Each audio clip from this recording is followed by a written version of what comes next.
we might actually have peace in the Middle East for a little bit. I'm hoping that that's the case. Let's pull up fan art real quick so that we can at least have some hopium and then maybe some extra hopium.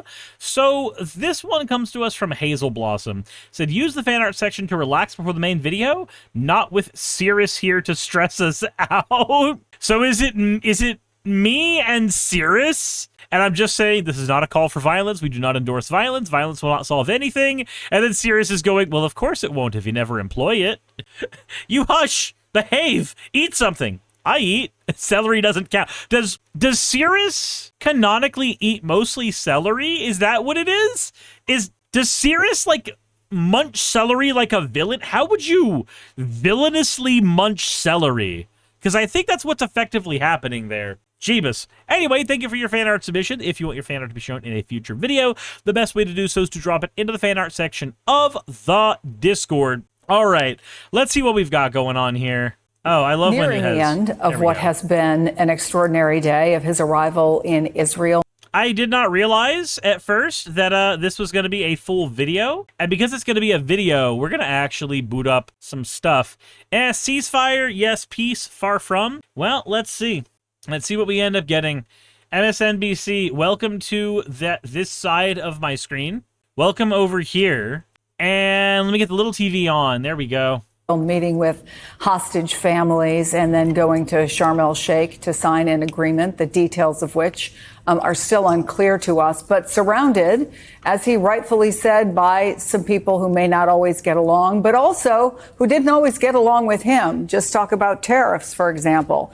There were world leaders standing next to him with whom he has had an occasionally difficult relationship, but today they are joined in a common cause to celebrate the release of the 20 final hostages being held by Hamas. Richard Haas is still with me, along with Rick Stengel, former Undersecretary of State for Diplomacy and Public Affairs and NBC News Senior Executive Editor for National Security, David Rode. Rick, so now he talks about the Board of Peace, the meetings that will continue, the number of countries that want to be involved in this. My God, dude looks so fucking grumpy. Look at this guy's face. He's so upset. What happened? Who shot in his Cheerios? Could this do some good? Absolutely, Chris. I mean, we've been talking about this all day, and I've been trying to think of, is there a unified field theory of Trump's diplomacy? Because so much that's happened today, traditional diplomats are appalled or surprised that nothing has been ironed out, nothing has been agreed to, because you don't want to overpromise and underdeliver. But Trump's strategy is the exact opposite. If you overpromise, people will have to deliver. What he has done is put the cart before the horse. There's absolutely no peace agreement. There's a ceasefire. Yeah, that's kind of the thing. Like, this isn't peace in the Middle East. This is 100% just a call for ceasefire. And because it's just a call for ceasefire, that's not the same thing as peace. Bear in mind, we've actually had a lot of ceasefires over the course of time for this particular, set of issues. Palestine and Israel have gone through the ceasefire thing more than once. There's no understanding of how Gaza will be ruled. There's no understanding of what the international force will be. There's no understanding of how the finance will be. And by the way, the Board of Peace, which could do some good, nobody knows what that is except the name. But Trump's gamble is, if he promises this, if he says there's peace in our time, that people will be bought into it and will have to try to contribute to that. So let's talk a little bit about the reality on the ground, David, which we heard the president both when he was speaking in front of the Knesset and then later when he came to Egypt talk about how many people there with so much money. He didn't think there had ever been a gathering of so many powerful people who are personally that rich. It will take a tremendous amount of money to even think about rebuilding Gaza. Let me give you some of the latest statistics, many of them provided by the UN. 61 million tons of debris need to be cleaned up across the territory. That's equivalent of 25 Eiffel Towers by volume. 700,000 people were displaced. As we know, the huge cost of life, 67,000 plus Palestinians who were killed. And just when you think about the starvation that is going on there, not to mention the profound medical problems that are not being addressed. Gaza's vegetation is largely gone. 97% of tree crops gone, 95% of shrubs, and 82% of their annual crops are gone. How do you even begin? We don't have any details. I'm going to riff off of the same thing you have, that there are a lot of wealthy people there, and it is this Trumpian strategy of sort of announcing the deal when you don't have any of the details worked out. They're here, so they're going to give us money. But the one immediate danger to even beginning that reconstruction is the fact that, Hamas is there. Will Hamas disarm? I mean, there were reports of Hamas killing other Palestinians just in the few hours since Israeli troops have left. And that's this key question. So, out of curiosity, are there also reports of Israel and like the IDF engaging in similar hostilities? Because we can say like, oh, Hamas did this, and yeah, that's entirely fair. But at the same time, is that happening on both sides? We don't have any details. Wow, so informative. I know, right? And it's really up to, I would say, three countries, Egypt and Turkey and Qatar. Can they pressure and convince Hamas's leadership to actually disarm? Speaking of Qatar, can we talk about the fact that we're going to have a Qatari military base here? Like, shouldn't that be something that we shouldn't have here? Like, and I'm not trying to say that in like some jingoistic, only America in America, while we have American bases in other countries. What I mean is, isn't it weird that our president got a Qatari jet, and then, of course, now we're dealing with Qatar potentially setting up a military installation here? Isn't that weird? Isn't that like super strange? Does anybody else find that kind of wonky? Just a bit? Just a little bit, right? Because until they disarm and there's some stability there, some sort of this international peacekeeping force, reconstruction won't be possible. It's a huge step forward that so many trucks are going into Gaza, that the starvation that was occurring in some pockets has ended. People are able to move back to Gaza City, and it's just a huge step forward for the 2 million people of Gaza. But will it last? And we just don't know. And when you talk about Richard Haas, Egypt and Turkey and Qatar being able to potentially put some pressure on Hamas, what's in it for them? What would make them want to disarm? What's in it for these three countries, or what's in it for Hamas? No, what's in it for Hamas? Why would they want to disarm? What would encourage them to disarm? Well, I don't think they will disarm. What they might do, though, is lie low. What I would imagine that Hamas's strategy would be to say they're disarming, or at least in part, to give up some token arms, to stash away others, and to play for time. Their goal is to maintain, or where possible, increase influence in both Gaza as well as the West Bank, either through their appeal or more likely through intimidation. That tends to be Hamas's style. They may not want a confrontation with an Arab stabilization force, but maybe they might. They may actually try to intimidate that from coming into existence. It's not clear if the Arab countries are prepared to put soldiers into a force that essentially where people are going to take casualties. This is not a peacekeeping situation unless Hamas changes its stripes. This is a peacemaking situation, far more dangerous. So again, that is kind of the issue again here, because okay, so what we're going to find is a lot of people glazing Trump saying that he made peace in the Middle East. But what he's done is negotiated a ceasefire. A ceasefire that, again, is not the first of its kind and will likely not be the last of its kind. Will we actually see a maintained peace in the Middle East? I don't know. And I'm going to be honest, I'm actually kind of close to saying it's kind of unlikely that we would.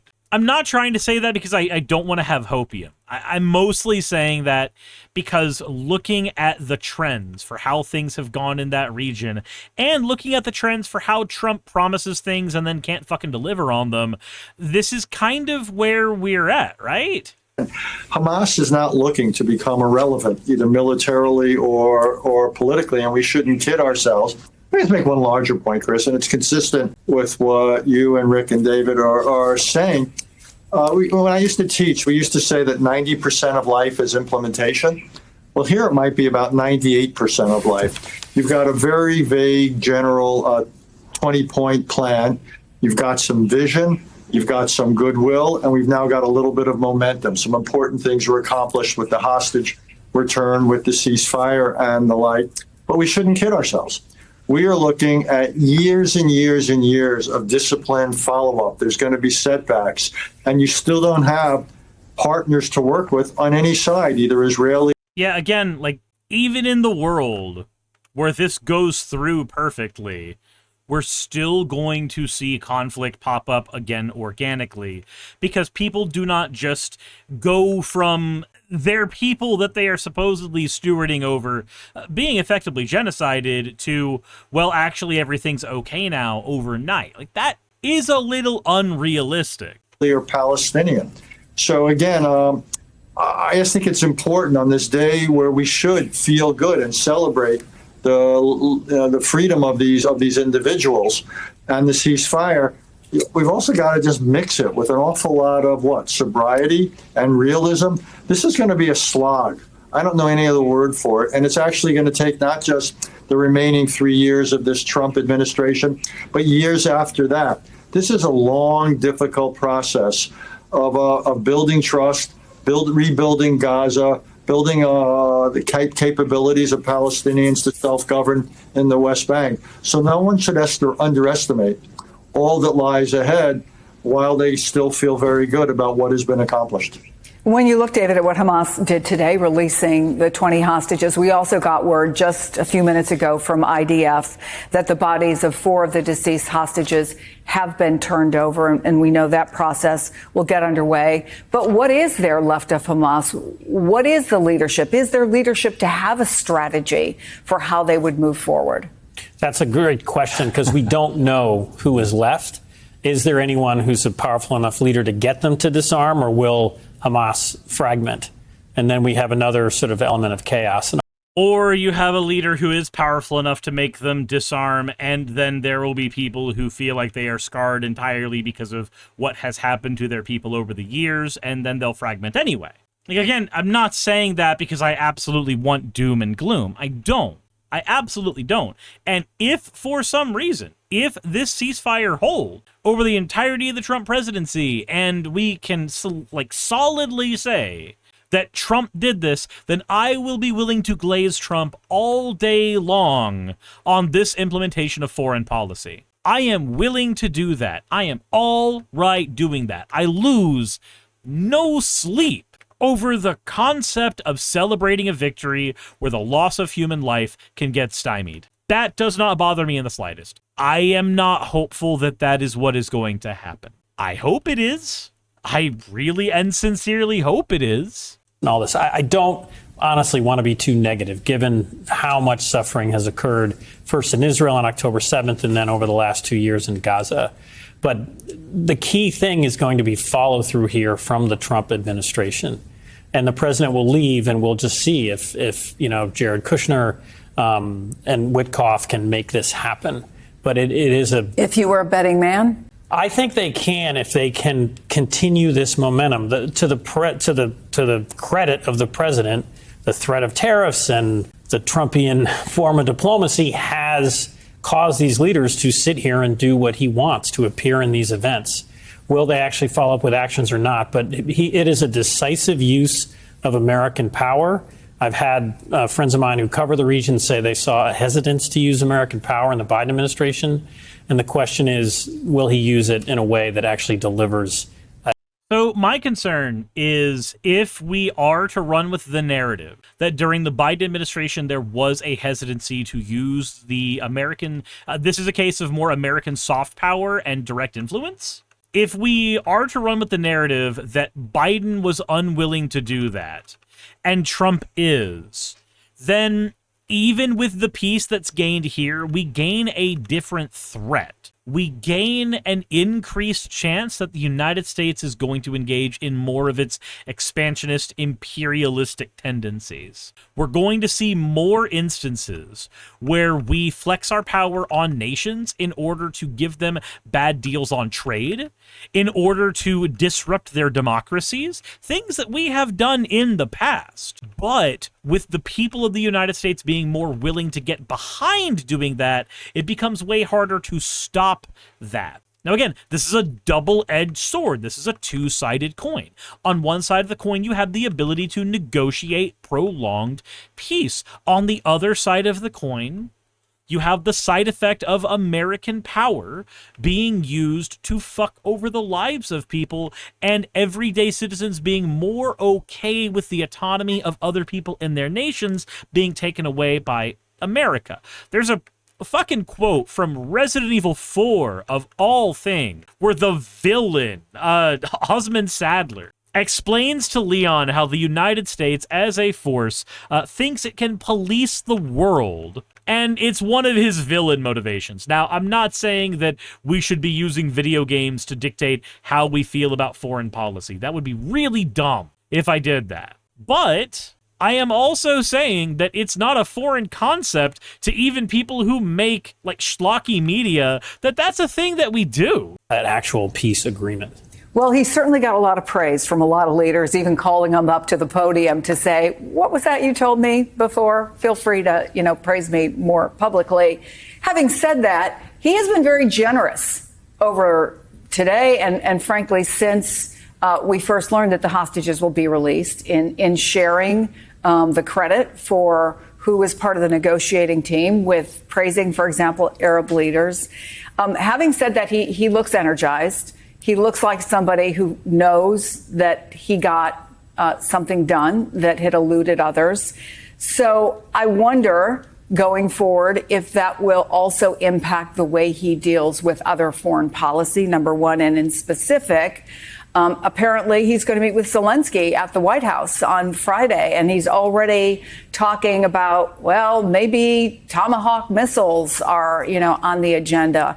Yeah, I did see that Trump was talking about potentially giving Zelensky the kind of firepower that he would need to directly attack Moscow, which, utilizing Ukraine for that kind of proxy war shenanigans, they're kind of already caught up in it at this point, so trying to keep Russia from doing its thing, I can agree with. I can definitely agree with. If he actually does send those weapons to Ukraine, I do think that's a good thing. I think it's okay to recognize when a president, even as horrible as Donald Trump, actually does do something that is beneficial to people in general. It's okay to recognize when your enemies have done good effectively by you. Now, this does not negate, this is important, this does not negate Donald Trump's active engagement in the genocide of trans people within his own country. This does not negate his fraternizing with Russia and his fraternizing with North Korea. This does not negate his absolute love for dealing with people in power who are dictators and just bending down and sucking their dicks. This does not negate any of that. This is potentially a singular instance of a good thing. And viewing it as anything more or less than that, I think, is not a good way to go. Your worst enemy is not wrong when they say the sky is blue, simply because they're wrong 99% of the time. Could he go after Putin in a way we haven't seen before? What's the big picture of how you think an energized and, in his mind, incredibly successful foreign policy president uses this moving forward? Chris, that's a great question, and we don't know the answer to it. And to David's point about not wanting to be downbeat on such an extraordinary day, we'll have to see. I mean, if this makes him more generous with allies and adversaries than he was before, great.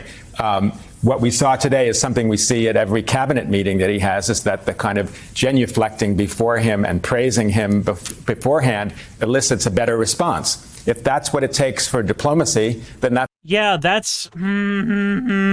sets a precedent that I'm a little worried about, though I'm not going to lie. So, yeah, people having to genuflect in front of Trump, getting better results. If it gets them better results, good on them. But at the same time, can I maybe give a little bit of concern when there is a leader whose main criterion for whether they will do what you need them to do to be whether you kissed the ring correctly? Can I be concerned about that? Is that like an okay thing to be concerned about? Because I'm